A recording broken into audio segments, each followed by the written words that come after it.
आपकी तरक्की के बीच में, आपके चमत्कार के बीच में और आपके बीच में एक ही चीज का फासला है। वो फासला, उसका नाम है रेमा वर्ड। रेमा वर्ड उस वचन को बोलते हैं जो वचन परमेश्वर आपको डायरेक्ट देता है।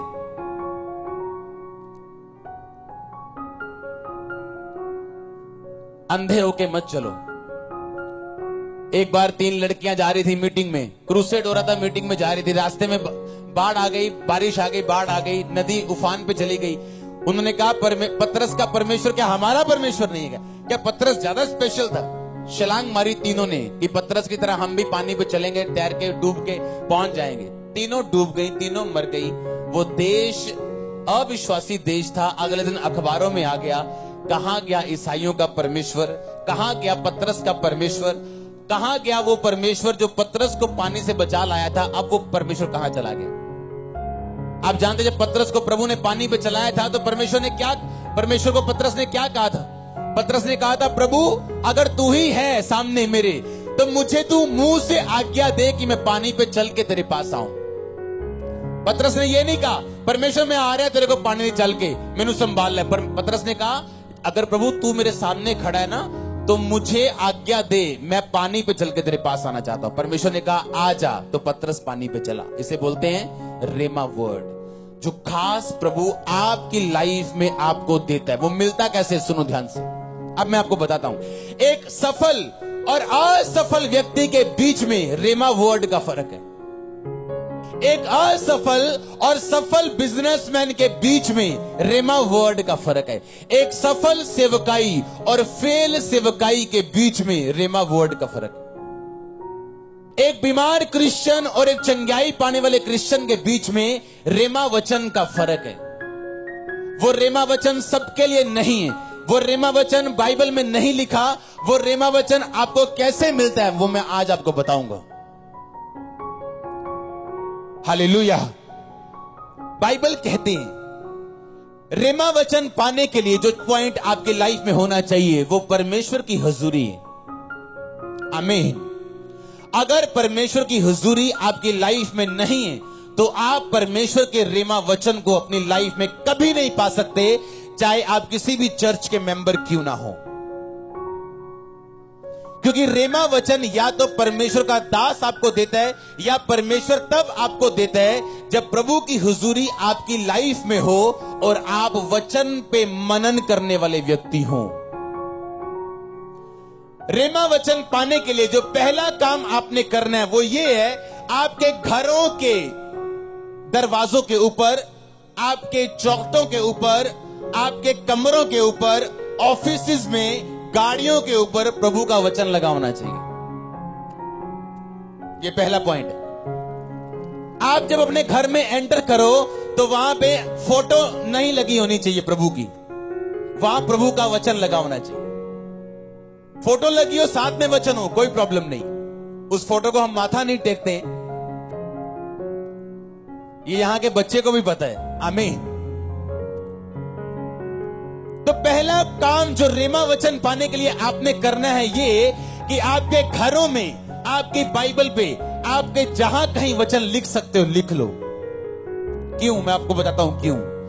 जब मैं दुखी था और निराश था और बीमार था, मसीह में आने के बाद भी, सेवा करने के बाद भी, पवित्रताई में रहने के बाद भी, पैसा बोने के बाद भी, तो परमेश्वर की आत्मा ने मुझे बोला था बाइबल पढ़, और मैं बाइबल पढ़नी मैंने शुरू की। मुझे मेंटली अपसेट के दौरे पड़ते थे, तो मैं क्या करता, पास्टर से एक तेल की बोतल पे प्रार्थना करवा के मैं अपने टेरिस पे चला जाता। मॉडल टाउन जलंधर में हमारी कोठी थी, और टेरिस पे चला जाता था और अपने सिर को पूरी तरह से तेल से भर के और मैं बाइबल पढ़नी शुरू करता। आज भी मेरी जो बाइबल्स पुरानी हैं उन पे तेल के निशान है, आज भी उन पेपर्स पे, आज तक 14 साल बाद भी। 4 दिन में, 3 दिन में मैं नया नियम खत्म करता था। बाइबल पढ़ता गया, और एक दिन बाइबल पढ़ते पढ़ते मेरे सामने आया, हे मेरे भाइयों, हे प्रियो, मसीह में तुम्हारा परिश्रम व्यर्थ नहीं, प्रभु के परिश्रम में बढ़ते जाओ। ये वचन मेरे लिए क्या बन गया? रेमा वचन। मुझे ऐसा लगा कि प्रभु ने मेरी प्रॉब्लम के बारे में मुझसे बात की है। कि मैं क्यों चंगा नहीं हो रहा, मेरी मेहनत थोड़ी है, क्योंकि मेरी प्रार्थना सिर्फ 45 मिनट की थी। 15 मिनट में गोल टेबल पे हाथ रख के ऐसे करके प्रार्थना करता था, और 15 मिनट में 3 बार घड़ी देखता था मैं, कितने मिनट हो गए, अच्छा 5 मिनट हो यहाँ ले 15 मिनट। और 15 मिनट प्रे करके मेरे को ऐसा लगता था कि मैं दुनिया का सबसे बड़ा धर्मी बन गया हूं। हाँ, और परमेश्वर कहता था नहीं, अगर तू हील होना चाहता है तो अपनी परिश्रम को बढ़ा। प्रभु में किया गया परिश्रम व्यर्थ नहीं जाता। मुझे ऐसे लगा कि मेरे दिल पे किसी ने ये वचन मार दिया हो कि अगर मैं मेहनत करूंगा तो इसका मतलब मेरा परिश्रम व्यर्थ नहीं जाएगा और प्रभु मुझे उत्तर देगा। ये मेरा रेमा वचन था, आपका नहीं है, ये आपका नहीं। आपको अपना खुदा दे सकता है, अभी दे सकता है, मेरे मुंह से दे सकता है, आपको बाइबल पढ़ते वक्त मिल सकता है। आपको तभी वो मिलेगा अगर मेरे मुंह से भी मिले, या बाइबल से मिले, आत्मा से मिले, अगर आप प्रभु के साथ पूरे हो तो।